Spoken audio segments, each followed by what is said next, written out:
y vamos a dar paso directamente a los ponentes de la siguiente mesa. Una mesa titulada Prevención y promoción de la salud, el papel de atención primaria y comunitaria. Sí, perdón, estoy estorbando en la mudanza. Muchas gracias. Así que, sin más, me gustaría presentaros y dar paso a los protagonistas de esta sesión, que son Diego Ayuso, secretario general del Consejo General de Enfermería, Higinio Flores, vicepresidente primero de la Sociedad Española de Médicos Generales y de Familia, Rafael Martínez, presidente de la Federación Española de Asociaciones de Anticoagulados, FAESAN, Silvia Pérez, presidenta de la Federación Española de Lupus, FELUPUS, y Rafael Ruiz, subdirector de Coordinación de la Secretaría de Atención Sanitaria y Participación del Departamento de Salud de Cataluña.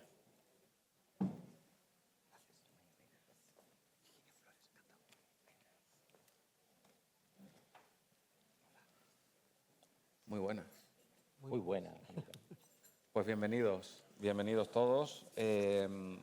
Hemos esbozado antes alguna idea sobre el papel de primaria, pero bueno, solo en una pequeña alusión a la cronicidad. Ahora tenemos también otros portavoces de otros colectivos profesionales y de otras organizaciones de pacientes que nos pueden ayudar también a entender hasta qué punto la prevención y la promoción de la salud son importantes cuando hablamos de enfermedades crónicas, donde muchas veces ponemos el foco solo en lo asistencial, en lo que pasa en el hospital o en algunos casos, algunas de las otras cuestiones que hemos comentado, como la innovación terapéutica, pero creo que son dos áreas fundamentales que seguro que merecen un poco de análisis y de puesta en valor. Diego, teniendo en cuenta que eres la voz aquí de la enfermería, que creo que hasta ahora en las mesas anteriores tampoco hemos tenido presente a vuestro colectivo profesional a la hora de abordar vuestro papel en general, vamos, dentro del sistema sanitario. Papel creciente y muchas veces más demandado para según qué cuestiones, pero concretamente en la prevención y la promoción de la salud y teniendo en cuenta el escenario de atención primaria o hablando de prevención primaria, ¿cómo se plantea vuestro colectivo el ser más activos en ese ámbito? Muchas gracias, Ramiro. Buenos días a todas y a todos. En primer lugar, agradecer a la Plataforma de Organizaciones de Pacientes, a Karina, a todo tu equipo, el invitar al Consejo General de Enfermería de España, al que represento como secretario general. Pues creo que es clave y fundamental cambiar el modelo o reorientar el modelo. El modelo que tenemos ahora mismo de la atención primaria es un modelo que nació en los años 80 del siglo pasado, es un modelo en el cual se hizo una gran reforma necesaria y que generó un gran valor en el sistema, pero es verdad que hay que adaptarse a la situación real, ¿no?, que vive la población. El objetivo que tenemos las enfermeras y enfermeros debe ser siempre satisfacer las necesidades de salud que tienen nuestros pacientes, que tiene la ciudadanía a la que atendemos. Y, por tanto, desde la atención primaria deberíamos tener un papel muy activo para abordar la prevención, la educación para la salud, la adquisición de hábitos de vida saludable, y la situación real que tenemos ahora mismo es que tenemos una actitud como profesionales de la salud reactiva a la demanda. Es decir, hemos perdido el verdadero valor que tiene la atención primaria, que es prevención. ¿Y por qué lo hemos perdido? Pues porque realmente se han producido cambios importantes a nivel económico, a nivel demográfico, y realmente lo que necesitamos ahora mismo es reenfocar esto. Desde el Ministerio de Sanidad nos consta que tienen una estrategia y están abordando la reforma de la atención primaria como un elemento clave. Esperemos, ¿no?, que realmente den con la tecla, porque en este momento es muy necesario. Y lo que sí está claro es que hay que incrementar la inversión. Es necesario un incremento de la inversión. ¿Por qué? Porque si comparamos los datos de gasto sanitario en atención primaria frente a Producto Interior Bruto, en nuestro país estamos muy por debajo de la media de la Unión Europea. En nuestro país se invierte en atención primaria aproximadamente un 14-15%, en Europa es un 25%. Entonces, si no tenemos inversión, con los mismos recursos no podemos hacer cosas diferentes. Si queremos hacer lo mismo, pues entonces sigamos invirtiendo lo mismo y no conseguiremos ningún avance. Hay que invertir y reformar. Y si nos vamos al dato de ratios, las enfermeras en nuestro país, una enfermera está llevando 2.000, 2.500 ciudadanos en atención primaria o cartillas sanitarias. En Europa una enfermera lleva 1.000. Por lo tanto, nos da claramente el enfoque de que el número de enfermeras que tenemos en atención primaria es totalmente insuficiente. Surgen iniciativas, ¿no? Por ejemplo, en la Comunidad Valenciana la semana pasada, que se va a actuar de una forma activa en los centros educativos, escuelas e institutos, desde atención primaria.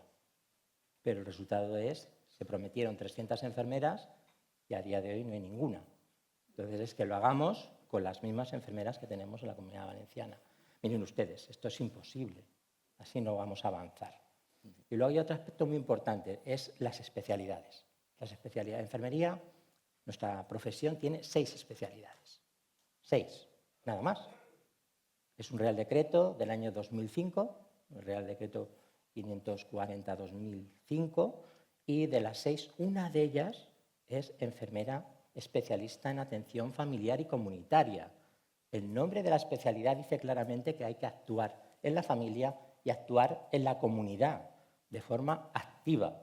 Y la situación es que actuamos en base a la demanda, no atienden lo que vienen, las necesidades de salud, a la consulta. Fundamentalmente patologías crónicas, porque nuestra población ha cambiado sustancialmente de los años 80 a la actualidad, ¿verdad? Entonces, es importantísimo que esa especialidad esté implantada de forma efectiva. Estamos formando enfermeras especialistas en familiar y comunitaria. Las enfermeras tenemos una formación de 4 años en la universidad de grado y 2 de especialista, y cuando terminan la especialidad van a trabajar al hospital, a medicina interna, a urgencias, a quirófano. Entonces esas personas están frustradas porque ya se han formado para atender a la comunidad, atender a la población que está en sus casas. Por lo tanto, es importantísimo que esa categoría profesional se implante de forma efectiva y todas las enfermeras que tienen la especialidad, no haya duda, estén trabajando en atención familiar y comunitaria, que tienen una formación de especialista de 2 años y podrían aportar un enorme valor a la población. Y el otro punto importante, y ya termino porque yo puedo hablar mucho rato y voy a dejar paso a mis compañeros, disculpadme, es el desarrollo competencial de las enfermeras. Aquí lo ha hablado la compañera médico antes, ¿no? Las enfermeras gestoras de casos, las enfermeras de continuidad asistencial, las enfermeras escolares. Son perfiles de enfermeras que han evolucionado en los últimos 15, 20 años, que, por ejemplo, aquí en Andalucía tenéis enfermeras gestoras de casos y de continuidad asistencial, pero en otras comunidades autónomas no existe, ni se la espera. Si hay resultados en salud que demuestran que este tipo de enfermeras aportan mucho valor a las personas que tenéis patologías crónicas, hay que apostar por ello en todo el territorio nacional y minimizar esa equidad que antes se comentaba. Por lo tanto, ahí tenemos que ir. Y las enfermeras escolares es clave, porque si hablamos de prevención, promoción de la salud y adquisición de hábitos de vida saludable, debe empezar por las escuelas, por los colegios, por los institutos. Y ahí las referentes en salud deben ser las enfermeras escolares.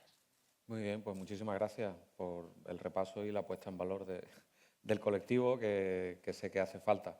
Higinio, en vuestro caso, como portavoz de una sociedad de médicos de familia y generalistas, no sé si compartes algunas de las ideas que ha expresado él sobre el cambio de modelo, la necesidad de inversión, pero sí se percibe que la medicina de familia sufre bastante presión asistencial, según donde mires, pues está más o menos tensionado y parece que las actividades de promoción de la salud, de prevención, de educación para la salud, para evitar factores de riesgo y eso, casi no entran en vuestra agenda.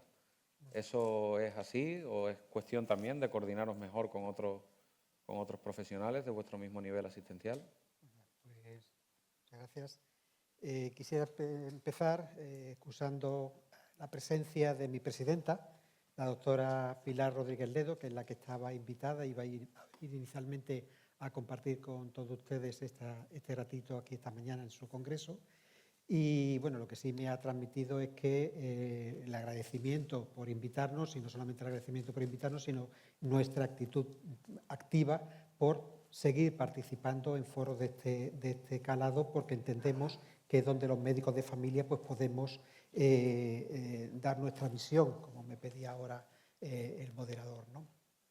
Y ya centrándome un poco en la pregunta, indudablemente, bueno, pues estoy de acuerdo con lo que se ha expuesto, tanto por la doctora Aldecoa como también por mi predecesor, porque si no estamos de acuerdo en que el modelo hay que variarlo, pues mal vamos, ¿no? Indudablemente hay un problema de fondo, se han apuntado diferentes motivos, esa falta de financiación o esa financiación inadecuada, problemas de categoría o de desempeño profesional de algunos de ellos. Yo creo que aquí el profesional de atención primaria en general y el médico de familia en particular, la labor que tiene en la prevención y en la promoción de la salud es clave. Es clave porque si analizamos los datos que aportan los estudios de la Organización Mundial de la Salud, anualmente fallecen 41 millones de personas solo y exclusivamente por enfermedades crónicas no transmisibles. Y aquí, si somos los médicos de familia y la enfermera de familia, somos capaces de actuar sobre esa prevención y esa promoción de la salud, es decir, actuar sobre los determinantes, sobre las causas de esas enfermedades crónicas antes de que aparezcan, pues indudablemente vamos a tener unos grandísimos resultados en salud. Y además, usando pues, recursos que no son excesivamente caros, porque obviamente hay que tener tiempo para desarrollar esas estrategias, para tener, como decía la doctora antes, tiempo para mirar a ese paciente, para tocar a ese paciente, indudablemente en actividades donde la educación sanitaria, donde hay que convencer, hay que tener tiempo para hablar, ¿no? Y ahí los profesionales de atención primaria tenemos esa confianza de la población puesta en nosotros y debemos aprovecharla y por lo tanto somos quizás pues, los principales profesionales para conseguir esa prevención y promoción de la salud, ¿no? Muy bien. Rafael, como portavoz de pacientes anticoagulados, ¿cómo intentáis vosotros favorecer esa prevención? En vuestro caso entiendo que también de complicaciones y si eso se hace también, digamos, apoyándoos un poco en los profesionales de primaria, sean de enfermería o de medicina. Bueno, yo voy a darle las gracias también a mi presidenta, Karina, por haberme metido en este rollo y vamos a salir de lo mejor que podamos.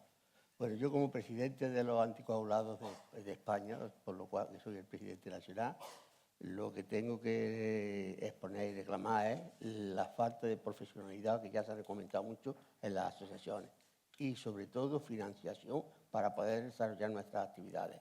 Y además hay una cosa muy importante que yo pienso y que pensamos los pacientes, que es que el médico de familia se tiene que ir formando diariamente. Continuamente debe de seguir formándose en su profesión, por una razón muy sencilla, porque el médico de familia es el receptor de todas las patologías que nacen nuevas. O sea, toda una enfermedad que debuta en el médico de familia y debe estar preparado al 100% para recetar a esa persona y saber a quién derivarlo, a qué especialista derivarlo y si ella tiene la capacidad de diagnosticar y de prescribir medicamentos, que lo haga. Pero la formación continuada es imprescindible, estamos nosotros, el médico de familia, para que las cosas funcionen. Es verdad que, como ya se ha hablado siempre, esto requiere dinero, requiere financiación, porque los médicos de familia, yo conozco algunos que ellos mismos se van formando, pero por su propia voluntad. pero no hay una ley que los obligue ni que les financie esa promoción y esa promoción diaria. Y ahí tenía que partir del Ministerio de Salud una dotación económica y en dinero y en tiempo para que los médicos se puedan formar y estén preparados para lo que será medicina. Ya que estamos hablando de que esa medicina, no sabemos que sea medicina, pero algo viene cuando todos lo nombramos. Entonces los médicos deben de estar preparados y formados para esta nueva avalancha de lo que por el calor, por el cambio climático, por el sistema que llevamos de vida, que hay 40.000 enfermedades que antes no se conocían y que están debutando ahora, que los propios médicos tampoco las conocían y deben estar preparados para afrontar esa avalancha de posibles o de nuevos pacientes que se le van a presentar en sus consultas. De entrada, eso es lo que yo pienso que hace falta y desde las asociaciones, lógicamente, seguiremos reclamando todo lo necesario para que eso se produzca. Hay que contar con que las asociaciones nacemos con carácter reivindicativo. Y si nos reivindicamos, pues no existimos. O sea, que tenemos que reivindicar para poder subsistir. Y nuestra subsistencia viene de que alguien entienda que somos útiles y que haya una financiación, por poca que sea, pero que nos permita cubrir el día a día de nuestras necesidades. Muy bien, pues muchísimas gracias por esa reflexión y por esa reivindicación también. Silvia, tú como portavoz de una federación que representa a pacientes con una enfermedad autoinmune, que también, la que también tiene mucho impacto en la calidad de vida y cuyo estilo de vida también puede tener su impacto en la aparición de más o menos brotes o en la severidad de los síntomas. ¿Vosotros entendéis la prevención y la promoción de la salud para el manejo de la enfermedad como una cosa muy vuestra que tiene que hacer la asociación o que también depende de lo que los pacientes oigan en la consulta y el tiempo que los profesionales puedan dedicar a esa promoción? Bueno, pues gracias a la POS por contar con FELUPUS, por dar visibilidad al lupus y por poner encima de la mesa también las enfermedades autoinmunes, que es un grupo de enfermedades dentro de la cronicidad con sus peculiaridades. Nosotros en línea general, conforme va el Congreso, creemos en la cooperación conjunta, creemos en la necesidad de médico-paciente, enfermero-paciente, creemos que hay un déficit de tiempo, de recursos, de información, tenemos un déficit generalizado, pero hay que ser prácticos. O sea, hablaban de una reorganización. Creo que debemos de empezar por una organización de los recursos que actualmente hay, que todos tengan su competencia real y práctica, porque muchas veces se pierde en la practicidad, y luego hacer la reorganización, que por supuesto hace falta, no solo para lo que viene, sino para lo que ya está, para lo que ya estamos. Evidentemente, para la falta de tiempo de los profesionales es por falta de recursos, por falta de personal. La reestructuración nosotros siempre apuntamos porque el valor de enfermería, con el que nosotros trabajamos muchísimo con varios equipos de enfermería haciendo distintos proyectos, es una labor fundamental en este tipo de consultas, porque una de las reclamaciones que hay mayoritaria, que también la han comentado mis compañeras, es una unidad multidisciplinar. Somos unos pacientes con una enfermedad, pues el foro no conoce lo que es una enfermedad autoinmune, es donde nuestro sistema inmune no solamente ataca a los agentes externos, infecciones víricas y demás, sino que no reconoce nuestro propio organismo y también, o sea, nos ataca a nosotros. Entonces necesitamos una unidad, porque son enfermedades complejas que hay que tratar en la complejidad que tiene, son muy heterogéneas. No nos puede llevar solamente un especialista, debe de ser un consenso de especialistas, que es algo que reclamamos. Y debe de haber una enfermera experta, por lo menos lo que nosotros hemos llegado a consensuar, una enfermera experta en esa unidad, en esas enfermedades autoinmunes, porque va a ser la persona que nos va a dar la información, va a ser la persona que nos va a tratar, y hay que llevar una continuidad y un histórico para llevar al paciente, para enseñar al paciente. Nos encontramos ante una enfermedad que es desconocida, en todos los niveles, y cuando nosotros nos enfrentamos a ello no sabemos cómo hacerlo. El doctor en consulta sabemos los tiempos que tienen para hacer diagnóstico, resultados y encima indicaciones. O sea, el paciente se encuentra perdido y hay que hacer una labor conjunta. Nosotros siempre nos ofrecemos a todos los hospitales, centros de salud y sanidad, porque hay que hacer una labor conjunta. Hay que hacer una labor de enseñar al paciente qué es vivir con una enfermedad, qué es vivir con una enfermedad crónica y qué es vivir con una enfermedad autoinmune. Hay que enseñar al paciente. Nosotros no sabemos, no somos expertos de ello. La persona cuando es diagnosticada no tiene ni idea de nada de todo esto y tiene que meterse en un mundo nuevo para normalizar su vida, porque su vida ha girado, su vida ha truncado y ahora hay que intentar normalizar esa vida. Y para normalizar esa vida necesitamos información, formación y mucha educación sanitaria. Así ejerceremos y sobre todo entender. Yo siempre explico que para los pacientes es muy importante llegar a entender una cosa. Tú me puedes decir que haga ejercicio, pero si no me explicas que el ejercicio me va a activar la molécula tal que va a hacer que mi mente, mis depresiones estén mejor, mis articulaciones generen una serie de colagenosis, que mi estómago va, la microbiota va.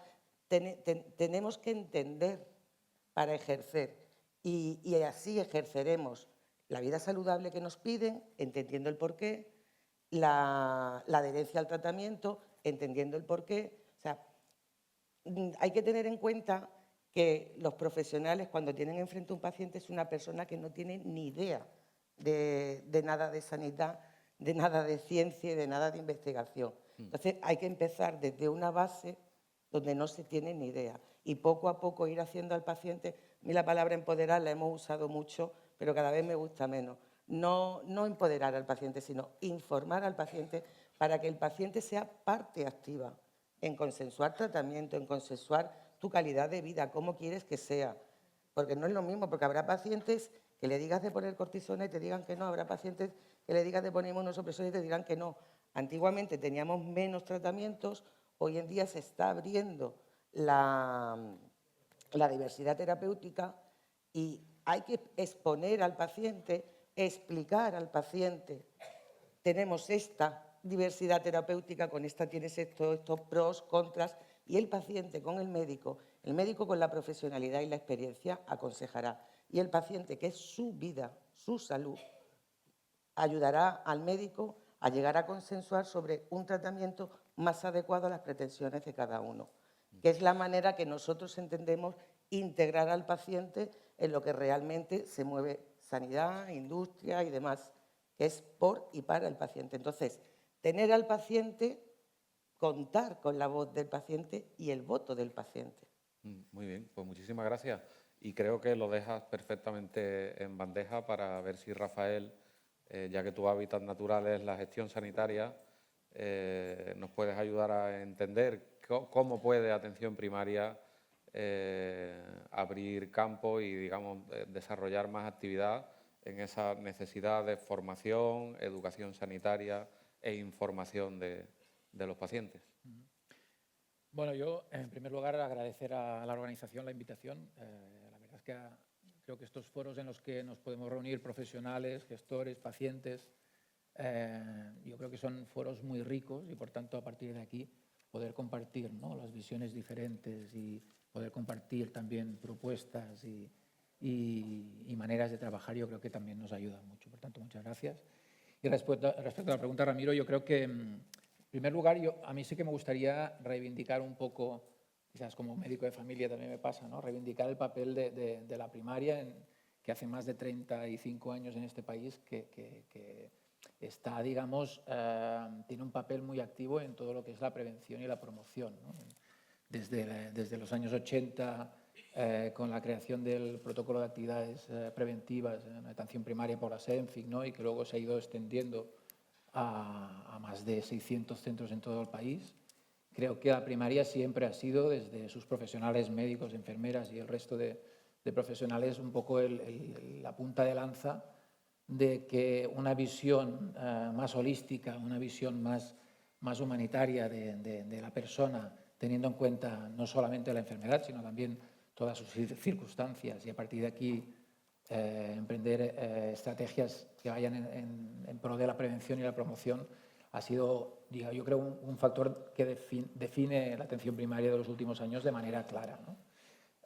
Y por tanto yo creo que vale la pena ponerlo en marcha, y esas actividades como el propio PAPS, ¿no? que se ha encargado de dar evidencia a la prevención y la promoción, yo creo que son muy importantes ponerlos en valor, porque en la prevención nos pasa que no siempre más es mejor, ¿eh? La prevención muchas veces puede llegar a ser un arma de doble filo. Los screenings, los cribados pueden ser un arma de doble filo, y es importante también saber que cuando hacemos actividades de promoción y de prevención necesitamos saber que eso realmente tiene evidencia positiva para nuestros pacientes, para la población. Por tanto, vale la pena. Y vale la pena también poner en valor que nos quedamos muchas veces en la prevención primaria, en prevenir enfermedades, ¿no? En la población sana, pero las personas, los pacientes que ya tienen una enfermedad, es importante no dejar de hacer también otro tipo de prevenciones. La prevención secundaria, que evita pues, consecuencias, ¿no? más nefastas para la persona. La prevención terciaria, que cuando incluso hay secuelas de la enfermedad, cómo nos ayuda también a reintegrarnos en la vida, ¿no? ordinaria, y a partir de aquí poder llevar una vida adaptada pues, en el día a día. Y ahora incluso se habla de la prevención cuaternaria, ¿no? que es aquello que tenemos que hacer ¿qué dejamos de hacer para que los pacientes puedan tener una mejor calidad de vida, ¿no? Porque a veces hay que dejar de hacer cosas para poder dejar vivir un poco más, digamos, humanamente a los pacientes. Por tanto, yo creo que es importante ese discurso, y como ha salido ahora y también ha salido en la primera mesa, a mí me gustaría también reforzar un poco el papel de la primaria, que es que tenemos una primaria en la cual los profesionales se forman cada día, están yo creo que tenemos que estar orgullosos de la primaria que tenemos, con todas sus digamos, mejoras posibles, y con toda esta reforma pendiente que todos tenemos y que sabemos que está encima de la mesa y que tenemos pendiente.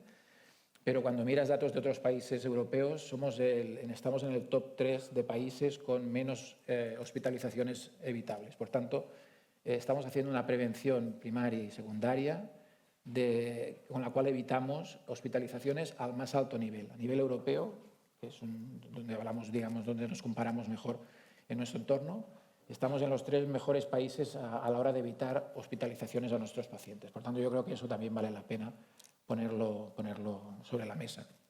Y más concretamente lo que decías, ¿qué podemos hacer para mejorar todo este enfoque, digamos, hacia la prevención? Yo creo que se hacen cosas, pero es importante reforzar que desde la gestión, pues a la hora de poner en marcha pues, todo el tema de pago por objetivos, de hablar con los proveedores de salud y poner objetivos de salud a los proveedores, en definitiva la atención primaria en este caso, es importante que en esos objetivos estén claramente marcados objetivos de prevención y promoción, objetivos en la inmunización, en los niveles de vacunación, que ahora los últimos años hemos visto también que estábamos en unos niveles altísimos y empieza a haber en la población un cierto relajo en el tema de las inmunizaciones.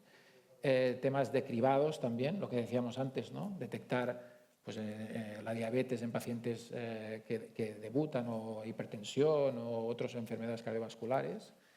Y después también, pues, sobre todo, intervenciones en población con factores de riesgo, tabaco, obesidad, etcétera, etcétera. Todos estos indicadores tienen que estar en el contrato de la primaria a la hora de comprometerse con la salud de su población. Y por último, ya para acabar este inicio, y que antes Susana lo hablaba, yo creo que es importantísimo que en esta evolución de la primaria introduzcamos la salud comunitaria, ¿no? Porque al final las personas están en la consulta, están en el centro de salud unos minutos, unas horas al cabo de un año, pero donde pasan sus vidas en la comunidad, y nosotros tenemos que, como dice Rafa Cofiño, tenemos que pasar consulta mirando por la ventana, ¿no? Tenemos que saber dónde estamos, el barrio en el que estamos, las condiciones sociales que sufre nuestra población, y adaptarnos a esa población para hacer todas las actividades. Con esa visión también yo creo que tenemos en la primaria, que es una visión salutogénica, para buscar de qué manera lo enfocamos todo hacia la salud, no desde la enfermedad, sino desde el entorno comunitario. Por tanto, hay retos importantes, pero yo creo que tenemos una situación de partida bastante buena para poder afrontarlos. Muy bien, muchísimas gracias. Como vamos con un poco de prisa, teniendo en cuenta que nos vamos comiendo el tiempo de las mesas, si os parece, me gustaría lanzaros una preguntita con una respuesta un poco más breve y así podemos hacer otra intervención de cada uno. Me interesaría, Diego, ya que se ha mencionado, antes tú has puesto en valor, digamos, muchos espacios de actuación de la enfermería, pero ¿en cuáles también estaríais dispuestos a coordinaros un poco mejor y a repartir tareas a la hora de hablar de prevención y de educación sanitaria? Antes ha estado también la farmacia, que es un escenario también de excelente proximidad. Pues efectivamente el tema de la prevención, la promoción de la salud y la adquisición de hábitos de vida saludables es multiprofesional. O sea, estoy con mis compañeras, antes lo comentaba, ¿no? La importancia de trabajar en equipo, de trabajar de modo multiprofesional y que cada uno de nosotros, dentro de nuestro ámbito de competencial, aportemos valor para esa educación a la ciudadanía y a las personas que tenéis patologías crónicas.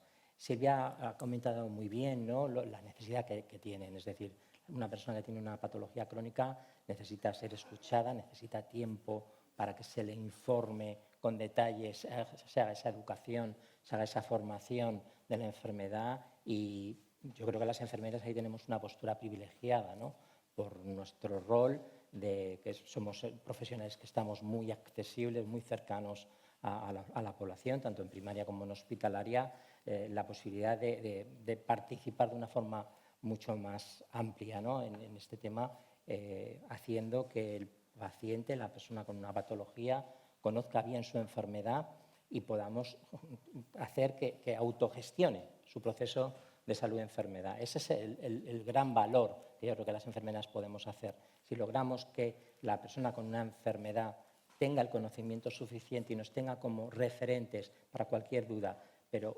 aprenda a autogestionar su enfermedad, daremos pasos relevantes para mejorar esa educación sanitaria para la salud y evitar, sobre todo, complicaciones en patologías agudas y procesos de reagudización. Entonces, ese es un rol que yo creo que las enfermeras tenemos y, evidentemente, no lo hacemos solos, lo hacemos junto al resto de profesiones. Muy bien. Higinio, en vuestro caso, yo sé por vuestra sociedad científica, el año pasado pude acompañaros en el Congreso en Granada, que tenéis grupos de trabajo, presentáis comunicaciones sobre labores de prevención, pero no sé si hay algunas actividades, estrategias o experiencias que consideres tú importante subrayar cuando hablamos de todo esto.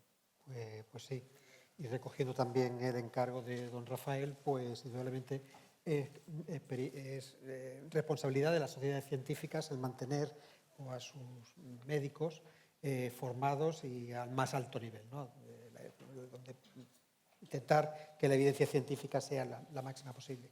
En el caso concreto de SEM, pues indudablemente nuestro compromiso, aparte de los congresos y jornadas que llevamos a cabo, tenemos pues un grupo de trabajo que se llama EVIDE, que justamente es el acrónimo de vida saludable y determinantes de salud, ¿no? Tiene un apartado en la página web de nuestra sociedad con una amplísima iconografía que está abierta a todos ustedes si están interesados en este tipo de actividades. Y además, pues bueno, ya voy a comentar también que no solamente es el tema formativo, sino también, como bien decía don Rafael, el tema investigación, ¿no? Justamente hoy se celebra el anuario de una institución que es REICOP. REICOP es una red de investigación donde entran más de 70 instituciones científicas y también, por supuesto, asociaciones de pacientes, ¿no? Y en este caso, asociaciones de pacientes con COVID persistente.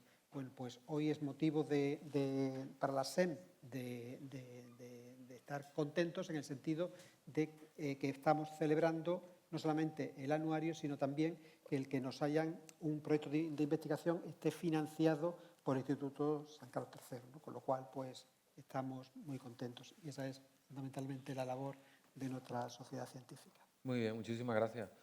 Rafael, como dentro del mundo de las asociaciones de pacientes se desarrollan multitud de actividades, no sé si en particular en el colectivo de los anticoagulados y en relación con no ya tanto la prevención y la promoción, que ya habíais comentado antes, sino ya el poco del día a día, el manejo de los tratamientos, la adherencia terapéutica, el poder ser cumplidores, etcétera, No, etcétera. nosotros, desde luego, hacemos mucho hincapié en nuestros pacientes en que tienen que ser adherentes al tratamiento, porque si no, no tiene eficacia.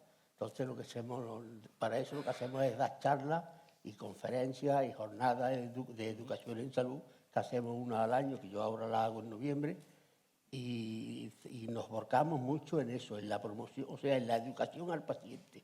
No en el empoderamiento, como siempre se trata, sino informar y formar, porque un paciente informado y formado gestiona mucho mejor su enfermedad. Pero yo, aparte de eso, yo me atrevería aquí a solicitar la tarjeta, o sea, la receta de asociación.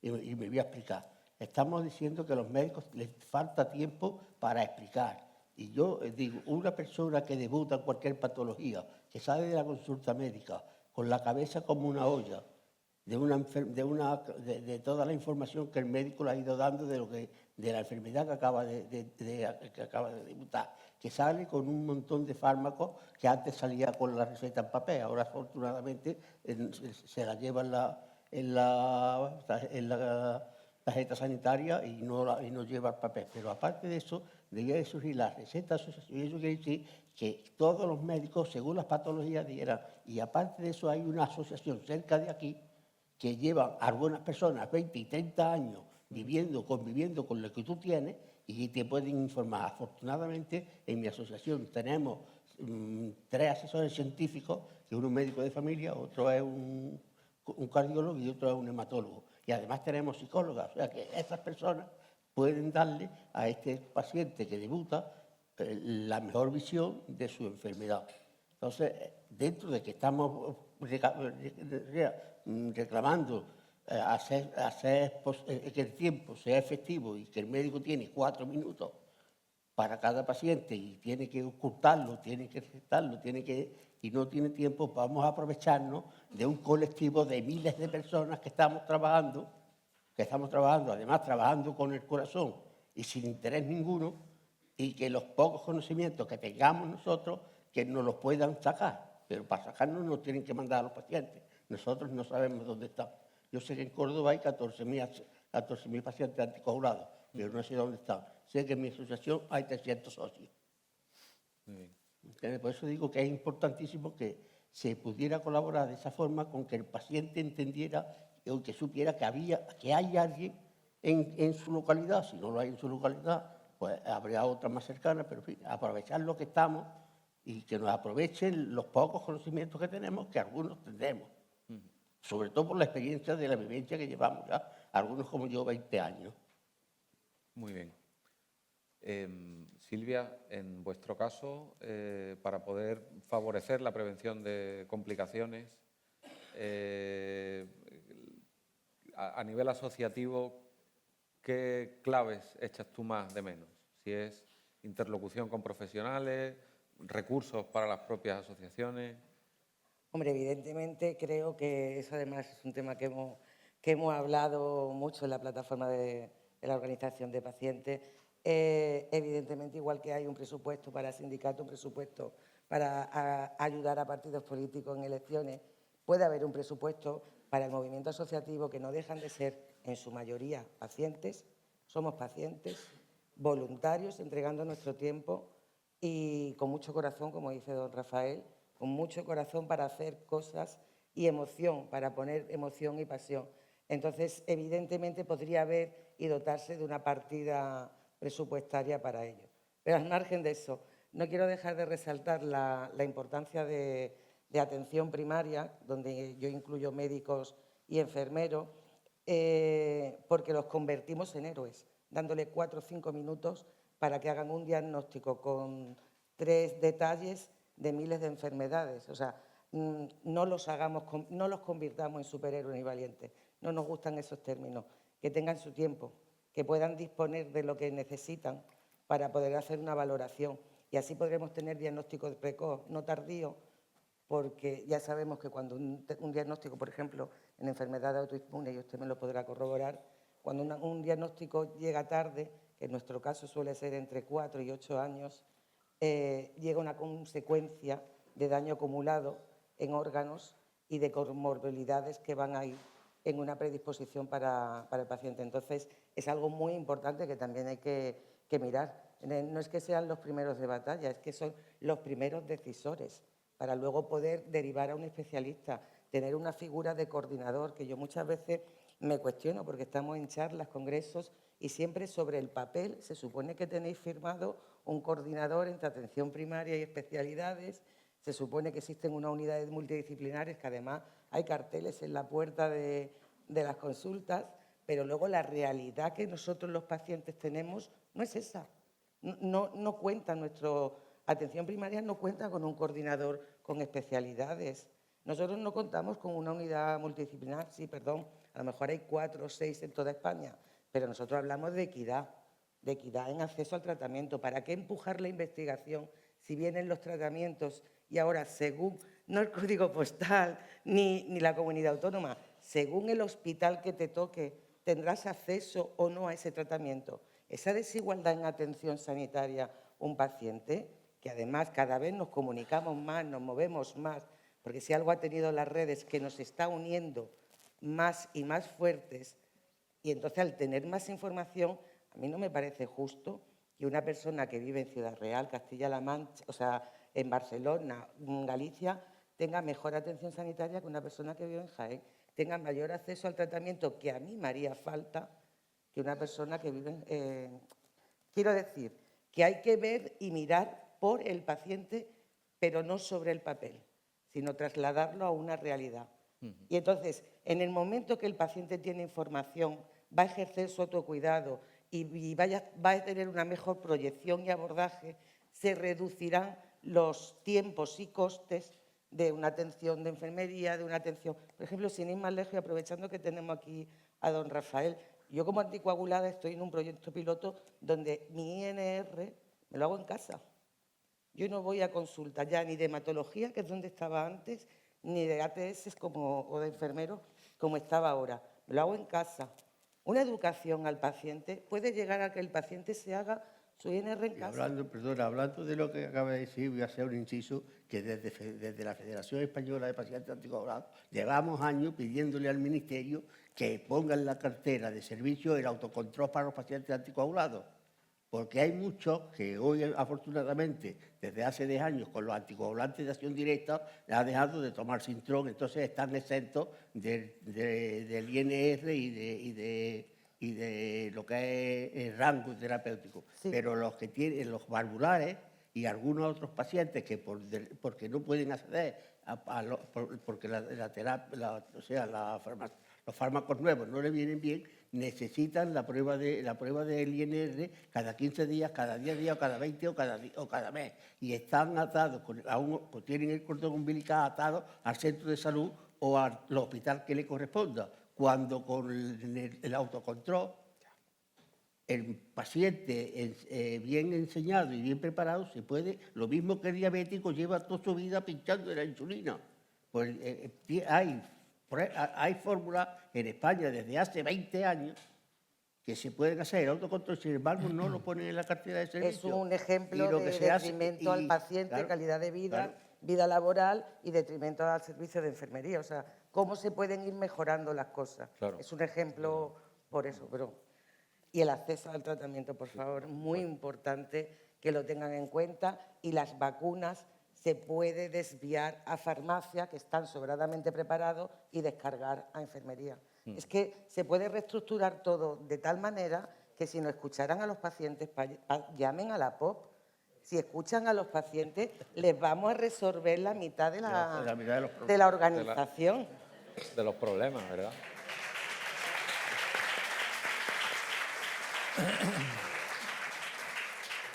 Pues no está mal como eslogan para una campaña, Karina. Si tienen un problema en su organización sanitaria, llame a la POP. Para cerrar, Rafael, en fin, creo que cuelgan muchas ideas que bueno, tú como experto en gestión sanitaria y en una subdirección que llevan el nombre La Participación, ¿cómo hacer en 1 minuto y medio, no te puedo dejar más, lo siento, No te preocupes. cómo hacer más permeables vuestras decisiones a la participación? Bueno, yo, el ejemplo ahora, ¿no? La compañera de mesa lo ponía, yo creo que básicamente es incluir la opinión, la visión de los pacientes a la hora de definir políticas sanitarias. Eso nosotros desde la subdirección y desde la Secretaría de Participación es una cosa que intentamos, no es fácil muchas veces, pero sí que desde el punto de vista político tiene que estar absolutamente, tiene que ser prioritario el hecho de que cualquier definición o cambio en las políticas sanitarias se haga con la participación del paciente. Y yo añadiría que no solo entre el paciente, sino también de todos los actores. Antes hablábamos de la salud comunitaria, ¿no? De los planes locales de salud. Al final aquí el sistema sanitario tenemos una parte importante, ¿no? Un papel importante, pero también lo tienen los actores pues, para hacer promoción de la salud, pues los ayuntamientos, las oficinas de farmacia que decíamos antes, las otras instituciones y al final todos juntos intentar hacer pues eso, participativamente una definición de las políticas sanitarias y utilizar nuevas herramientas que ahora con las nuevas tecnologías yo creo que se hacen, digamos, absolutamente, digamos, necesario que las introduzcamos y después herramientas como pues, escuelas de salud, con la Escuela de Salud que en Cataluña también ahora empezamos y que aquí en Andalucía tenéis mucha tradición y mucha historia, ¿no? Yo creo que nuevas herramientas en ese sentido que nos ayuden a todos a tener esa visión más holística y más global de la salud. Bueno, pues deseamos que Creo que me ha ajustado al minuto y medio. Muy bien, yo te lo agradezco enormemente y deseo además que ese mensaje cale de verdad en los responsables de las administraciones sanitarias. Así que daros las gracias por vuestro testimonio y vuestro tiempo. Gracias. Y rápidamente